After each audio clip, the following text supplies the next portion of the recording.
আমরা তো প্রতিদিন কত প্রযুক্তি ব্যবহার করি, তাই না? আচ্ছা, চলুন আজের পেছনের রহস্যটা একটু জেনে নেওয়া যাক। আমরা একটা সহজ গল্পের মতো করে দেখব কিভাবে সাধারণ ডেটা কম্পিউটারের ভেতরে ঢুকে একটা জরুরি তথ্যে পরিণত হয়।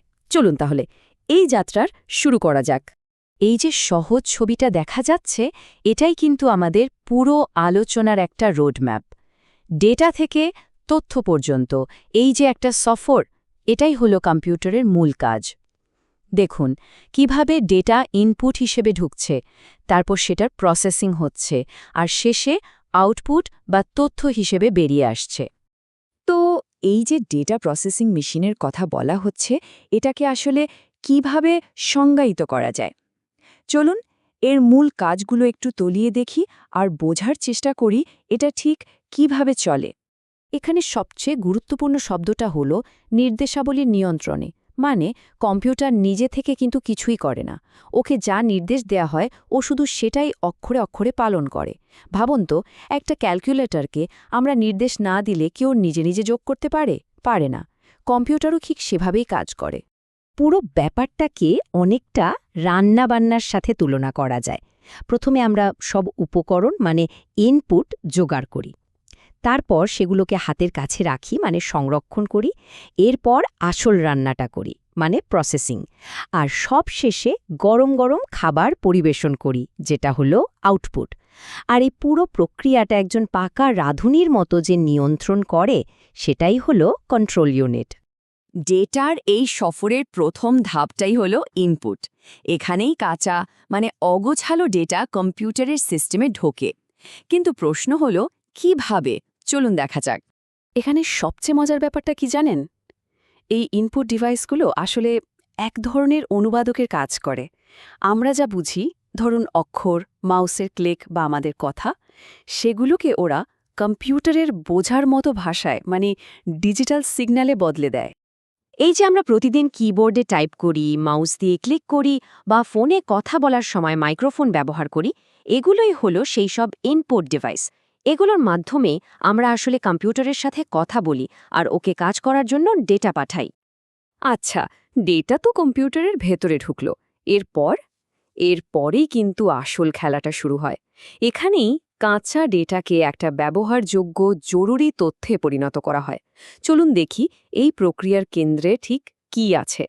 সিপিইউ মানে সেন্ট্রাল প্রসেসিং ইউনিট, এটাকে কম্পিউটারের হার্ট আর ব্রেন দুটোই বলা চলে। সমস্ত হিসাব নিকাশ, যুক্তিতর্ক আর সিদ্ধান্ত নেওয়ার কাজটা কিন্তু এখানেই হয়। এক কথায় এটাই হলো সেই ইঞ্জিন যেটা পুরো কম্পিউটারকে চালায়। এই সিপিইউর ভেতরেও আবার 3টে মূল যোদ্ধা আছে। এএলইউ হলো গণিতবিদ, যে কিনা সব যোগ-বিয়োগ গুণ ভাগ করে। কন্ট্রোল ইউনিট বা সিইউ হলো একজন ট্রাফিক পুলিশের মতো, যে ডেটা কোন দিক থেকে কোন দিকে যাবে সেটা নিয়ন্ত্রণ করে। আর রেজিস্টার হলো একটা ছোট্ট কিন্তু অসম্ভব ফাস্ট নোটপ্যাড, যেখানে একদম তখনকার কাজের ডেটা রাখা হয়। এই কথাটার র্যামের ধারণাটা বোঝার জন্য একদম পারফেক্ট। ভাবুন তো, আমাদের কাজের ডেস্কে আমরা শুধু সেই ফাইলগুলোই রাখি যেগুলো নিয়ে এখন কাজ করছি, তাই না? যাতে হাতের কাছে পাওয়া যায়, কাজটা দ্রুত হয়। র্যামও ঠিক এটাই করে, চলমান কাজগুলোর ডেটা কিছুক্ষণের জন্য ধরে রাখে।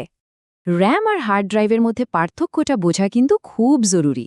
র্যাম হলো আপনার কাজের ডেস্কের মতো, খুবই ফাস্ট, কিন্তু কম্পিউটার বন্ধ করলেই এর উপর রাখা সব ডেটা হাওয়া। অন্যদিকে হার্ড ড্রাইভ হলো আপনার ফাইল ক্যাবিনেট বা আলমারির মতো, অনেক বড় আর স্থায়ী। কম্পিউটার বন্ধ করার পরেও সব ডেটা এখানেই জমা থাকে। ডেটা প্রসেসিং তো হলো, এবার ফলাফল পাওয়ার পালা। আমাদের এই ডেটা যাত্রার একদম শেষ ধাপটা হলো আউটপুট। এখানেই সেই প্রসেস করা ডেটা একটা অর্থপূর্ণ তথ্য হয়ে আমাদের কাছে ফিরে আসে।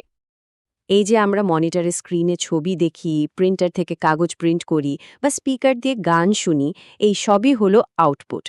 এই ডিভাইসগুলো কম্পিউটারের ডিজিটাল ভাষাকে এমন কিছুতে বদলে দেয় যা আমরা দেখতে, পড়তে বা শুনতে পারি।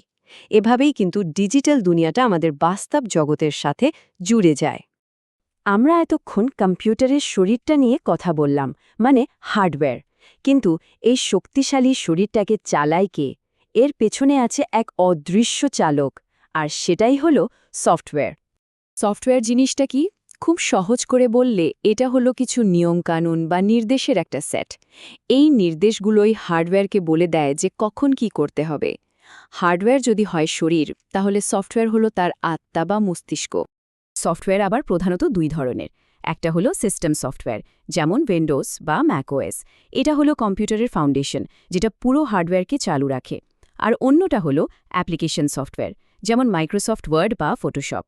এগুলো হলো সেই টুল যা আমরা নির্দিষ্ট কাজ করার জন্য ব্যবহার করি।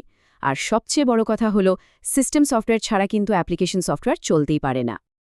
এবার চলুন এই পুরো ধারণাটাকে আমাদের চারপাশের প্রযুক্তির সাথে একটু মিলিয়ে দেখি।